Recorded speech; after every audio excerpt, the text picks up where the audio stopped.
Este programa es familiar para todas las edades. No contiene escenas de sexo ni violencia. Debe ser visto en compañía de adultos. Tú nos ves. Caracol TV.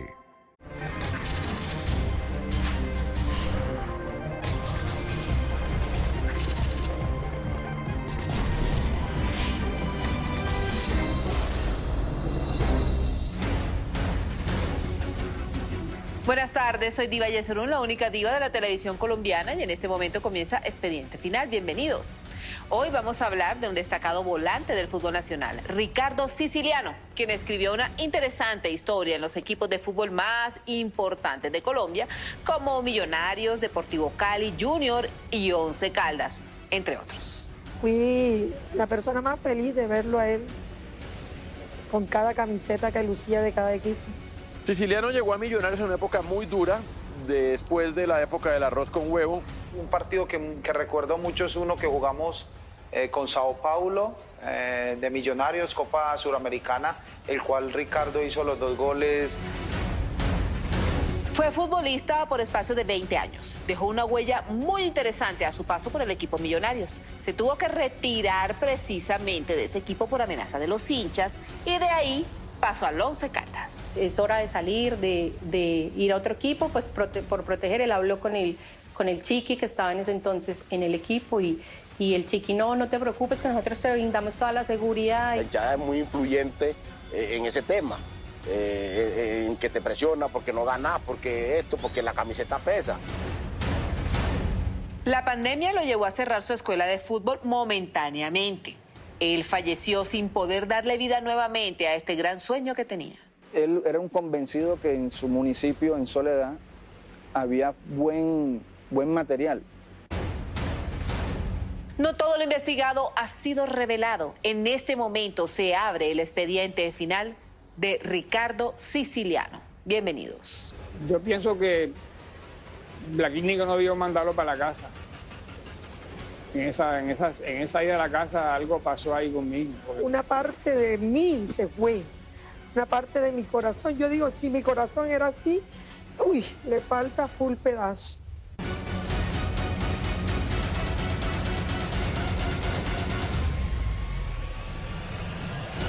Él le tenía miedo a la muerte, no quería morir.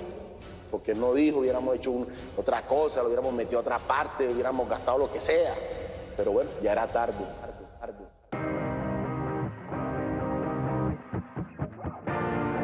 Desde muy niño, Ricardo Siciliano soñó con ser futbolista y sacar a su familia adelante. Sus padres fueron su principal apoyo.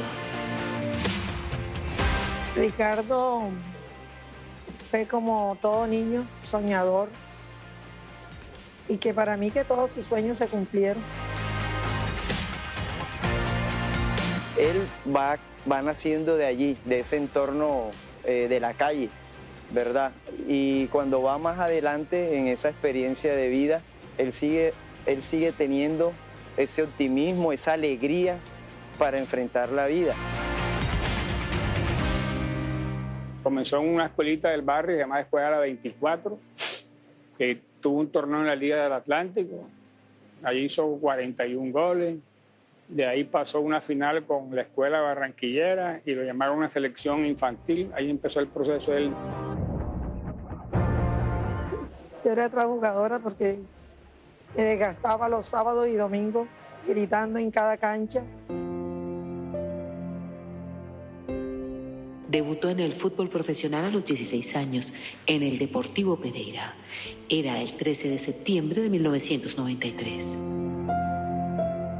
Un partido en Cali, Pereira Cali, Retado lo puso a debutar joven. Y en ese tiempo, los contratos de los jugadores no eran de pronto tan voluminosos como hoy en día. Pero a partir de esa constancia que él tenía, se pudo mantener en el fútbol colombiano. El apellido Siciliano comenzó a cobrar prestigio entre los futbolistas del país, y es ahí cuando salta al Deportes Tolima, coronándose campeón. Luego de vencer al equipo Cali por penales, el soledeño jugó 180 partidos y anotó 34 goles. hay una alegría y bueno, ahorita vamos a celebrar con la gente. Bien, bien. A nosotros a veces nos tocaba mandarlo porque no le alcanzaba el dinero. Papi, que entonces nada más eran, creo que era la publicidad, era la que les daba a ellos. Pero el equipo en sí no. Y él decía, mami, perdí 9 años de mi vida en el Deportes Tolima. La pelota buscando falta, que no existió. Fue la falta primero del atacante contra el defensor. De Siciliano contra el Tolima no ganó mucho, con Tolima ganaba un mínimo y el sueldo que le pagaban era por publicidad. Hombre, sí era un apasionado de fútbol. Era una persona afiebrada. Podía llover, podía hacer sol, podía hacer lo que sea, algo que lo impidiera en el momento, y él quería jugar así. Ricardo era un jugador que a veces perdía muchas pelotas y uno se enojaba con él, pero era porque arriesgaba, no le daba miedo ir a los duelos, a los mano a manos, a enfrentar a los defensores. Rechazó la pelota y se viene de contragolpe ahora el Deportes Tolima. Llegamos a 31 minutos, se van 3. Comanda Siciliano, alcanza por izquierda. El Junior de Barranquilla fue su equipo del alma. Por el onceno Tiburón pasó 2 veces. La primera de ellas fue expulsado junto a su gran amigo Elson Becerra. En ese año tuvimos con el profe Julio Comesaña, tuvimos un momento, como se dijo, de indisciplina, y se había dicho que Ricardo Siciliano, Elson Becerra y Eulalio Arriaga salían de la institución por indisciplina. Era un día de descanso, porque siempre buscaba ir a la casa, que yo le cocinara. Ellos llegan y se ponen a jugar dominó o cartas y se toman su cerveza y todo, ahí en la casa. Se quedaron en el apartamento y de ahí salieron con problemas con una persona del apartamento. Ese día les echaron la policía 2 veces, mejor dicho. Cuando el señor del piso de abajo le dice a Eulalio, estos negros HP están celebrando la derrota de ayer. Eulalio alega con el señor de abajo. Yo salgo, cuando salgo ya no me di cuenta, Elson está abajo, diciendo al tipo, que no sé qué, que a ti te importa, que negro, que no sé qué. O sea, como, tú sabes, los tragos, el calor de los tragos. Por eso salieron de Junior, pero por más nada. Fue un momento difícil para él, pero lo tomó con mucha madurez. Yo, papi, ya me voy, ¿qué podemos hacer? Y el senador Camargo le volvió a dar la oportunidad en el Tolima para que siguiera jugando, porque pues después de ese escándalo pues se le habían cerrado muchas puertas. Le dio muy duro, claro, porque esa fue la primera que fue a Junior y era el sueño. Él quería brillar con esa camiseta, con su familia.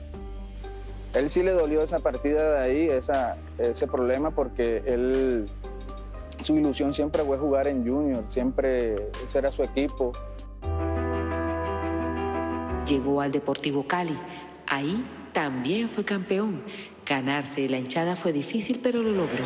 Y estamos todos muy contentos, cada uno aportó lo suyo para quedar campeón y la gente está contenta. Cuando llegó a Cali fue recibido por la afición, no gustaban de él, que esto, que lo otro. Pero como Ricardo era uno de esos jugadores que tenía tesón, él le gustaba los retos. Ya en la segunda temporada le fue muy bien, fue casi el eje del que el equipo Cali fue campeón. Y la gente en la final lo aplaudieron y terminó ganando él lo que él se propuso. Era muy tranquilo. A la hora del té nos decía, ustedes que se gastan peleando con los hinchas, yo me río. Era como la forma de él aguantar esa presión o los insultos de los hinchas. Desde el estadio es tensionante porque pues uno siempre va a querer defender su familia y todo eso, y en los comentarios en el estadio la gente es muy injusta. El 8 de enero de 2006, su vida se dividió en 1000 pedazos al saber que su amigo, el también futbolista Elson Becerra, fue brutalmente asesinado. Sus días nunca más volvieron a ser iguales después de esa muerte. A Siciliano le dio demasiado duro, o sea, eso fue una cosa impresionante que nadie esperaba, así como le dio a Eulalio, me dio a mí, Champeta Velázquez, que también es nuestro hermano. O sea, mucha gente le dio muy duro eso. Siciliano no, era impresionante. Siciliano no la creía. Cuando pasa eso, lo de Elson, fue un golpe duro para todos y más ellos que habían compartido tanto en el Deportes Tolima. nadie esperaba esa noticia de Elson. Mira, demasiado. Es que eran demasiado amigos. Eran demasiado. Mira, ellos se llamaban todos los días. Elson llamaba todos los días a Ricardo de Emiratos. Nosotros vivíamos en Emiratos Árabes y Ricardo lo llamaba. Y salían los últimos guayos que salían. Elson salía corriendo y los compraba. Y lo llamaba y le decía, mi tonto, te compré los últimos guayos que salieron. Cuando Elson muere, yo llamo a Ricardo. Yo me encargo de llamar a Ricardo y de llamar a Eulalio. Cuando yo le digo a Ricardo, Ricardo pide permiso. Él está en una pretemporada con el Cali. Y el Cali no le dio el permiso para venir al sepelio de Elson. Y Ricardo lloraba. Ricardo le dio mucho la muerte del compadre, pero eran compadres también. Ellos eran muy unidos. Yo estaba con él en ese momento de que se enteró. Le dolió bastante, sí le dolió bastante.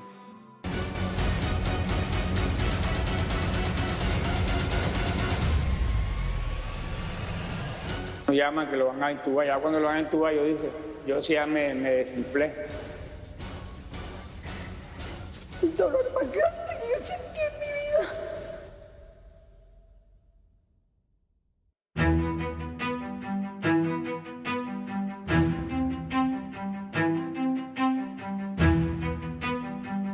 Hoy Colombia está conociendo cómo fueron los últimos días de vida del recordado futbolista Ricardo Siciliano, quien a mediados del año 2006 se unió al equipo Millonarios, que en ese momento era el segundo más laureado del fútbol colombiano.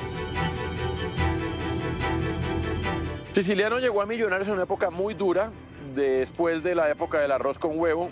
Siciliano de alguna manera representaba esa historia perdida, además de esa magia que le gusta al hincha de Millonarios.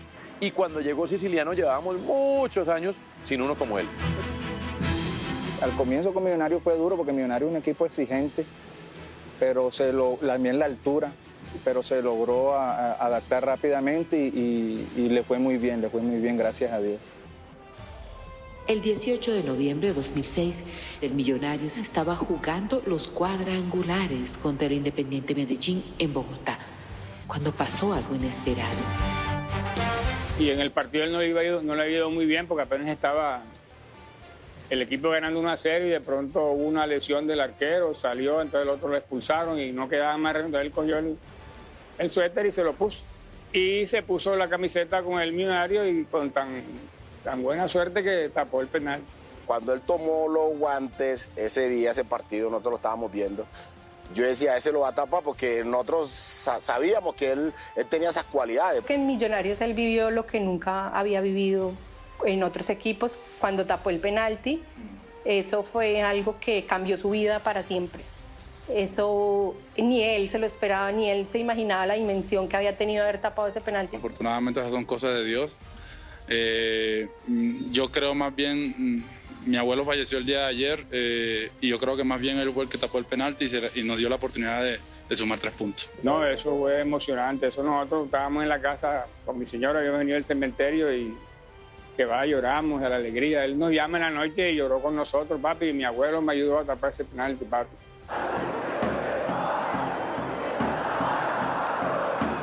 Y esa noche pues se mete en el corazón no solamente de los que nos gusta el buen paladar, el paladar del jugador propositivo y artístico, sino también de los que piden huevos. Y hay pues qué jornada más épica que el 10 se ponga el buzo del arquero en un partido que está complicado y ataje el penal con 30.000 personas, pues ya te metiste en la historia. Yo recuerdo cuando él terminó el partido, llegó a la casa y nosotros pues, comimos todo. Y sí, todo el mundo estaba en los noticieros, todo eso, nos acostamos a dormir y al otro día nos levantamos, porque nosotros pues ese día que él descansaba, pues siempre salíamos a hacer algo, a hacer vueltas y salíamos como familia porque pues era el día de descanso de él. Y no pudimos salir de la casa porque estaban los periodistas, los hinchas afuera, los que sabían dónde vivía. Y entonces él apenas estaba dimensionando todo lo que había pasado. Siciliano era hincha de Millonarios, se volvió hincha de Millonarios, porque hizo las cosas muy bien, porque se entregó totalmente como profesional y entonces le cogió mucho cariño a esa camiseta. Fue el goleador de la Copa Suramericana del año 2007. Marcó 6 goles. Fue el primer colombiano en conseguir ese título. Es una Suramericana hermosa esa, porque en medio del verano de Millonarios era volver a un torneo internacional a hacer cosas importantes. Una Suramericana que además se endereza cuando llega Mario Vanemerac al banco de Millonarios, y Vanemerac lo que le imprime es lo que él ponía, y era temperamento. Y Vanemerac, me acuerdo que decía: yo me encargo de poner temperamento y sangre caliente, Siciliano se tiene que encargar de poner lo otro. El goleador nuestro se había convertido, o había sido Ricardo, que entraba desde atrás, ni siquiera Villagra, que era el número 9. Es decir, que teníamos un equipo que peleó hasta el final, con un Ricardo que cuando tenía que echarse el equipo al hombro se lo echaba, y bueno, lástima que no pudimos redondear todo ese buen papel que habíamos hecho con el título. Un partido que recuerdo mucho es uno que jugamos con Sao Paulo, de Millonarios, Copa Suramericana, el cual Ricardo hizo los 2 goles aquí como local y pudimos eliminarlo. Creo que ese fue un gran partido y dándolo como figura a él.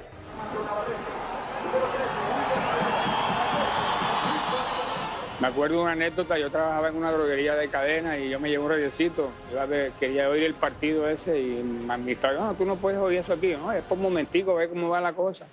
No puedes verlo. Entonces ahí me quedé triste y me quedé vendiendo ahí. Al cabo rato me llaman unos amigos que estaban ahí en la sede juniorista que existía aquí en Barranquilla. Oye, tu hijo acaba de hacer 2 goles, marica, esto aquí es una fiesta grande. Salir a la calle con él era una odisea porque todo el mundo, sí, no, pues una locura. Y entonces él, pues el sentir ese cariño de la gente y...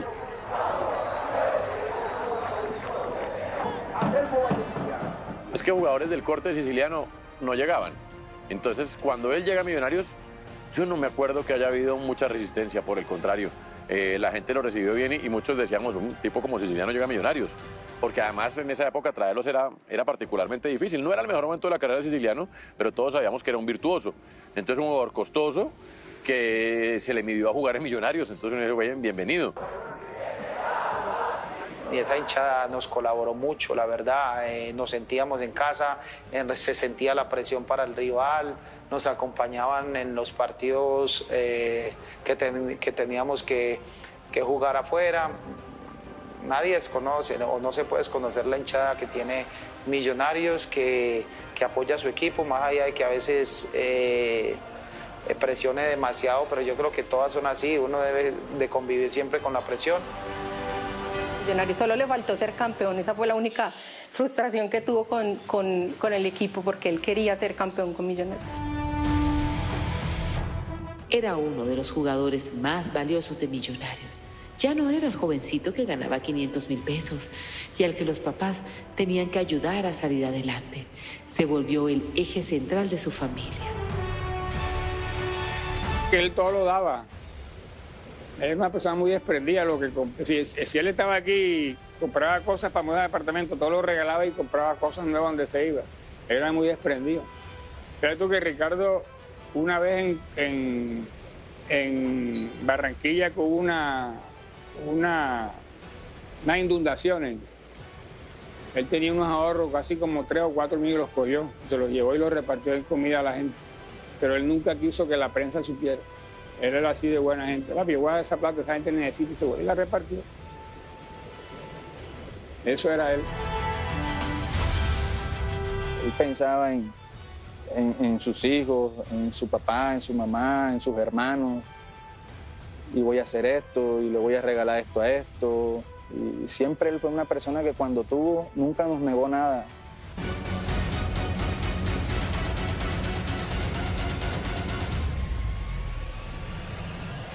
Muéstrame lo que lo quiero ver y quiero que me dé ese abrazo que me faltó.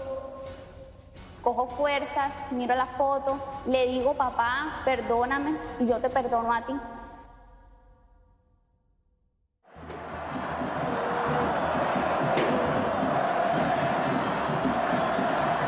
El expediente final de Ricardo Siciliano revela el gigantesco dolor que sentía el futbolista soledeño por ser blanco de peligrosas amenazas provenientes de la hinchada del equipo Millonarios ante sus resultados futbolísticos. Había una parte de hincha o un comando que cuando ellos las cosas no les salían bien, entonces ahí llegan ellos a presionar y entonces ahí se dan las cosas y él le da miedo porque lo amenazan y todo, entonces le da miedo. Entonces él dijo, no, yo creo que es hora de salir, de ir a otro equipo, pues por proteger. Él habló con el Chiqui, que estaba en ese entonces en el equipo, y el Chiqui, no te preocupes, que nosotros te brindamos toda la seguridad y eso, y él, no, por mi familia, de verdad, tengo que salir. Tú estando en Millonario, en Junior, en el Cali, Nacional, en esos clubes, tú todos los días la prensa la tenías detrás. Entonces, esos clubes no son para todos los jugadores, por eso esos clubes tienen que saber qué jugadores contratan, porque son jugadores que tienen que soportar mucha presión, mucha presión. La hinchada es muy influyente en ese tema, en que te presiona porque no ganas, porque esto, porque la camiseta pesa. Fue sorpresiva, pero no fue como que se fuera Messi del Barcelona, porque pues primero Millonarios estuvo en un casi, que no se logró, y segundo, en ese momento el presente era difícil, entonces volvió a su estado natural Millonarios, y cuando Millonarios vuelve a su estado natural de los últimos 20 o 30 años, que es malos resultados, la gente ya está como anestesiada, ¿sabe? O sea, la gente ya ni protesta.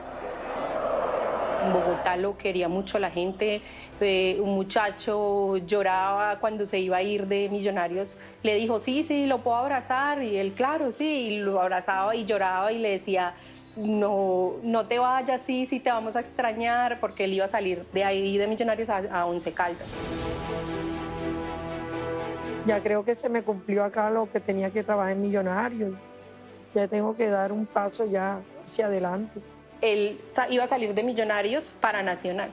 Estábamos todo el día esperando la llamada y él estaba reunido con la gente de Once Caldas. Y él me llamaba a la casa, ¿no han llamado? Y yo, nada, no han llamado. Él tuvo una reunión con el presidente de Once Caldas, tuvo una reunión y pues arreglaron, le dio su palabra. Cuando él sale ya de la reunión, lo llaman de Nacional. Que se lo quería llevar para Nacional. Tenemos tanto, le daban más que en el Caldas, pero él dijo, no, ya yo di palabra y yo soy persona de palabra. No, pero no ha firmado nada, no, ya yo di palabra y se fue para el Caldas. Allí vivió grandes momentos en familia. La hinchada lo acogió muy bien y a pesar del corto tiempo que estuvo, lo hicieron sentir en casa. Siciliano volvió a Junior para escribir un capítulo que para él había quedado inconcluso. Ya tenía 33 años. Hizo como 8 goles, le fue bien. Hasta el día de la final la perdieron, pero sí a nivel general le fue muy bien. Creo que después de ahí él tuvo la oportunidad de irse a jugar a Perú. O sea que ese fue como el equipo que lo catapultó para que él se fuera a jugar al fútbol extranjero. El último equipo en el que jugó fue el Atlético Huila. Ya era el año 2012. Luego de una lesión y de 20 años de estar detrás de un balón, decidió que era el momento de colgar los guayos y guardar la camiseta. Yo con Sisi ni siquiera me di cuenta cuando se retiró del fútbol. Uno tiene como sueño jugar fútbol, pero a uno no le enseñan o lo guían a dejar el fútbol. Él me decía, mami, yo mejor me retiro joven, que esté bien, a que yo vaya a terminar mal, a que vaya a terminar con una lesión grave o algo. Yo mejor me retiro, que yo esté bien, que yo pueda seguir trabajando en otra cosa. Lógico, con el dolor del alma, porque es nuestra pasión. Nosotros es lo que en el momento sabíamos hacer, que era jugar el fútbol. Y que la gente lo reconociera a uno, que la gente que una foto, que entonces eso son cosas que uno extraña después. Se retira y se encuentra, primero que todo salió en una burbuja, ¿cierto? Porque cuando eres jugador de fútbol particularmente, las reservas de pasajes te las hacen, los pagos te los hacen, en la casa te hacen todo, te dedicas solamente a jugar fútbol. Sale y tiene que aprender a hacer una cola en un banco desde ahí y a pasar una cuenta de cobro. A partir de ahí ya es dramático porque es alguien que nunca lo ha hecho. Segundo, pues pasar de los reflectores al anonimato no es fácil tampoco. Le apostó a cumplir uno de sus sueños, culminar sus estudios en formación para ser director técnico y además montó su escuela de fútbol.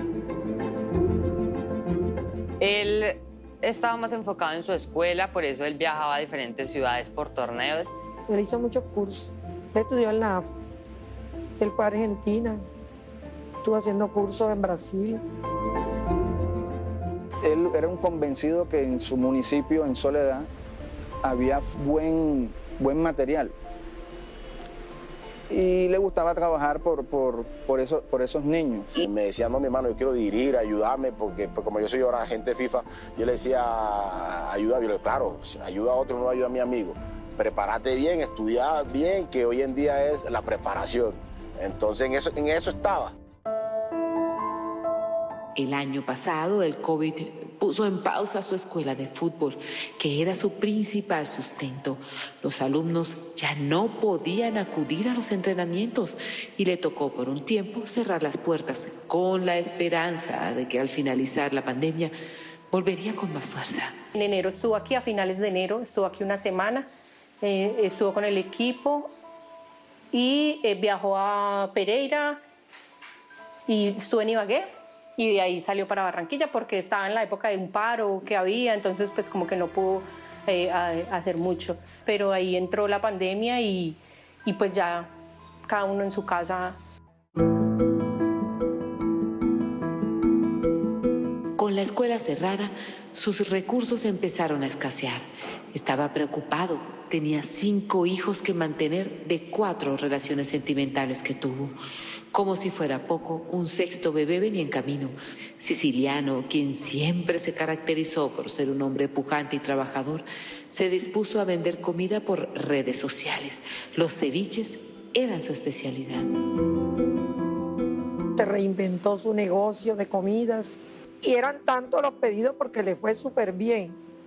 Él tenía una persona que le repartía, pero él también se tomaba ese trabajo de él salir en esa moto a repartir. Si llovía, le caía el agua, sí. Él no medía en eso. Él solito, él montaba su canasta en la moto y se llevaba a sus domicilios él solo y nunca le dio pena nada de eso. Él decía que tenía que buscarse su platica porque venía su hijo ahora en camino.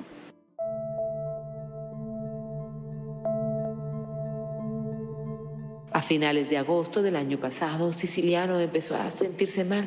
Una fuerte gripa atormentaba sus días. Llegó un momento en el que estaba tan congestionado que por sugerencia de su familia se va para la clínica. Le preocupaba que estuviera sufriendo de COVID. Bueno, el primer ingreso fue en una clínica en el centro de Barranquilla y pues le dicen que los problemas que tenía de la gripa, de la neumonía. Paula, la que era esposa de mi compadre Becerra, me comenta que tenía unos problemas pulmonares y que estaba un poco delicado. Pero yo dije, bueno, como yo lo había recién visto pocos meses, y le dije, no, pues de pronto una gripa, una cosa. Yo no sabía que él estaba enfermo y le escribí, le dije, hola, ¿cómo estás? Y la respuesta de él fue, he estado un poco enfermo, pero ya mejor. Entonces yo le dije, ¿cómo así? Te soñé, mira, no puedo dormir, tenés que cuidarte, ¿qué pasa? Él me decía que era una amigdalitis o que era una bronquitis, pues todavía no sabía qué le había hecho. Entonces yo le dije, no, tenés que cuidarte. Él estaba muy positivo, él siempre fue muy positivo. Él siempre decía que iba a salir de eso, que todo iba a salir bien, que no nos preocupáramos. Él siempre, no le comentes nada a mi papá, no le comentes nada a mi mamá. No quiero preocuparlos. La primera vez que lo internaron, yo entraba y hablaba con él. Ya, pero yo voy a salir de esta, papi, yo voy a salir de esta. Yo lo veía él muy optimista y por eso yo me despreocupaba a veces. Yo pienso que La clínica no debió mandarlo para la casa. En esa ida a la casa algo pasó ahí con... Y me dicen, no, tu papá está con gripe. Pero vamos a ver que pasaron unos cuantos días y no, tu papá está complicado, se complicó y ya después lo intubaron, o sea, y todo fue como que tan difícil asimilar todas esas noticias tan terribles y de un momento a otro estar tan bien y de un momento complicarse así tan feo como pasó. Los médicos descartaron que estuviera sufriendo de COVID. Tenía neumonía. Nadie imaginó que estuviera así de delicado y mucho menos que ese fuera el inicio de un tortuoso camino hacia la muerte. Yo sabía que estaba enfermo porque había llegado de la clínica. Nos sentamos distantes, hablamos. Duré toda la tarde con él allá. Hablamos de sus sueños, de todo lo que él tenía en su cabeza. Y no era sino recomendándome a su papá. Que eso fue lo último que me decía, mami, cuida a mi papá. No lo dejes solo. De cierta manera yo siento que él se estaba despidiendo, porque primero en enero del 2020 él decía que me tenía que visitar sí o sí, que venía a Cali a visitarme porque, o sea, pasara lo que pasara, venía a visitarme. Y después, mientras me escribía, me decía que siempre me amaba, me quería mucho. Cuando me avisa una amiga que teníamos en común y me dice que sí cae mal a la clínica, después hablo con Víctor Pacheco y me dice, Lalio, hay que abrir el ojo porque tengo un amigo donde está Sisi y me dice que Sisi está grave. Ya se puso mal cuando vuelve, ya la respiración era diferente, ya no podía, se sentía mal al respirar, lo tenían con respirador, duró como 4 días, después nos llaman que lo van a intubar, ya cuando lo van a intubar yo sí ya me desinflé. Intubar ya, y él no quería que lo intubaran tampoco, él eso es lo que le tenía miedo. Cuando ya nos dijeron que lo vamos a intubar, o sea, eso fue horrible, fue como un baldado de agua fría para todos nosotros y estábamos en oración muy esperanzados en que él se salvara. Y de ahí fueron cadenas de oraciones, orando hasta los 13 días que mi hijo me le dio paro cardíaco, empezó a molestarle los riñones, a tener ya problemas de que los riñones se le tapaban, hacían diálisis.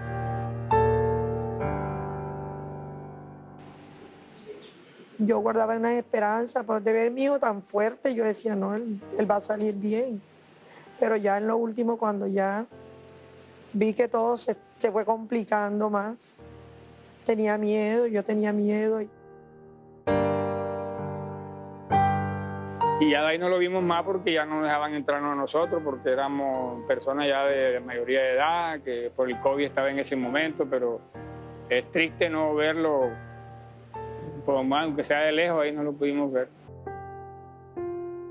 Él le tenía miedo a la muerte.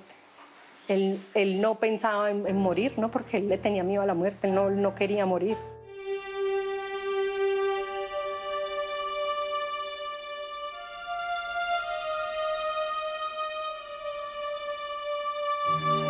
Mis hijos ya sabían, pero no querían que nosotros nos enteráramos así, trataban de prepararnos.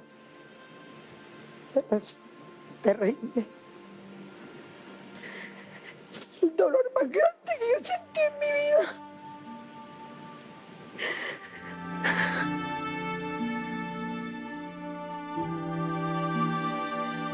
Y esa noticia fue muy impactante, demasiado impactante. Y salimos enseguida para la clínica. Fue algo que no se lo desea a ningún padre. Yo lo que hago es que tomo una foto, entonces cojo fuerzas, miro la foto, le digo, papá, perdóname, y yo te perdono a ti por todo lo malo, porque todos los seres humanos cometemos errores.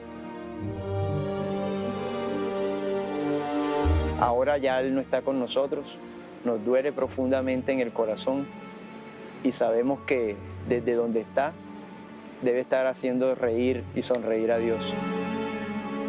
A mí me dolía mucho pensar que mi hijo, que su papá había muerto, que iba él a quedar sin su padre. Pues es doloroso pensar en la familia, todos los sueños que él tenía, muchas cosas que dejó pues inconclusas.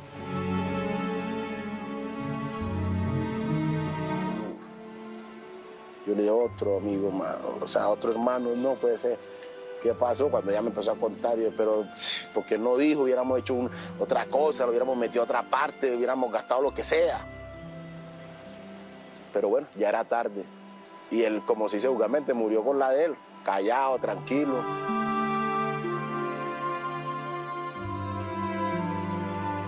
Yo nunca, jamás pensé que yo iba a enterrar a mí. Yo decía, cuando yo me muera, ustedes me van a enterrar a mí. Pero de que yo enterrara a mí, pues no. Pero es terrible, terrible. Se va una parte de mí, se fue. Una parte de mi corazón. Yo digo, si mi corazón era así, uy, le falta full pedazo. Le falta mucho. Hay un día que no hable con él, que diga.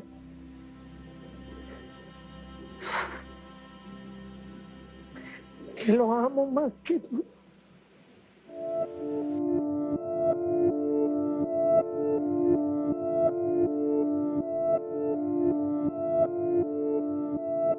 La muerte de un hijo, para uno superarla, lleva tiempo y yo creo que nunca se le va a olvidar.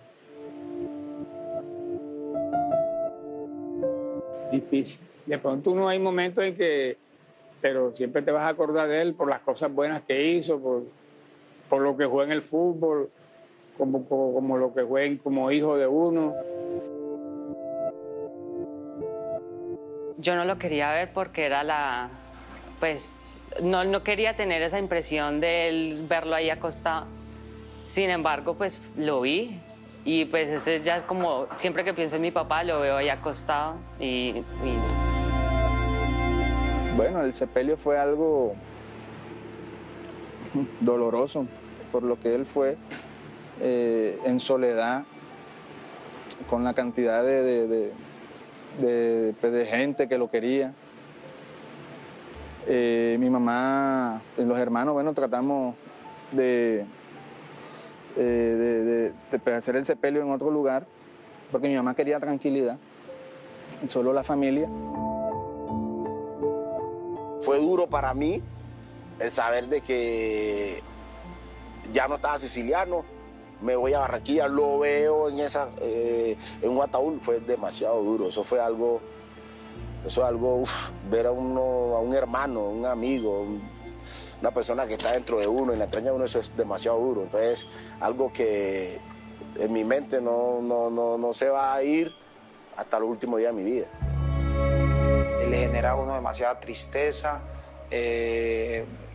tan joven, no lo puede creer uno, le da ganas uno como haber hecho una llamada, a reírse con él, porque las llamadas nuestras eran para reírnos. La despedida por pandemia nos dejaban solamente 20 personas estar en la sala de velación, entonces a veces nos salíamos, algunos decíamos no, que entre más gente para que pues la gente que llegó hasta allá a verlo. Es triste no verlo, por más, aunque sea de lejos, ahí no lo pudimos ver. Pero sí vimos su cadáver y el cadáver cuando lo vimos ver allá abajo, estaba sonriente, su mamá lo besó, lo abrazó. Era algo que a uno difícil ver a un hijo ahí, ¿no? Porque él murió feliz, sonriente. Los primeros días yo lo buscaba en el cielo. Yo le decía, Dios, muéstramelo aquí. Muéstramelo, que lo quiero ver y quiero que me dé ese abrazo que me faltó. Yo no le puedo recriminar esas cosas a Dios porque Él es el que tiene el control de todo. Y sí ha sido muy difícil, todavía mi corazón está de duelo, está de luto. Los sueños de él era ser técnico en el equipo profesional, incluso pensaba en ser técnico de junior, que era su equipo de la vida.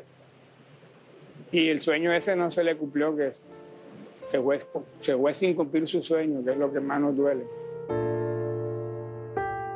Que quedamos pendientes y que a veces me duele en el alma, que él quería ser un gran director técnico y que teníamos proyectos juntos. Él me decía, mi hermano, tú me vas a manejar la carrera, tú vas a ser mi empresario. Yo lo visualizaba en la raya, dirigiendo, porque él era apasionado, por eso él le gustaba dirigir. Quería devolverle muchas cosas al fútbol, guiar jugadores y bueno, todos esos proyectos se quedan ahí, en ese limbo. Sisi, o mi tonto, como le decía yo, lo recuerdo siempre con una alegría, como te digo. Hablar de Sisi es ver a una persona sonreír. Siempre lo voy a recordar así porque así lo conocí desde que lo conocí fue así, hasta el último día que hablé por teléfono era así. Su padre tiene un sueño pendiente. Bueno, le iba a Colombia, sobre todo a los hinchas de Millos, a unos hinchas que me ofrecieron un trapo cuando ya acabe toda esta pandemia, con la foto de Ricardo, que lo ondeen por todo el campín, como recordándolo por la faena que hizo con Millonario en la Suramericana. Pero recuerden como un grande del fútbol, porque Ricardo fue un grande. Después de que salió de Millonarios, Ricardo Siciliano demandó al equipo por un tema laboral. Se trató de un despido indirecto. La justicia falló a su favor. Él soñaba con recibir esa inyección de dinero para sacar adelante a su familia y en especial a sus hijos. Nos vemos dentro de 8 días con otra historia de impacto. Que tengan una feliz semana.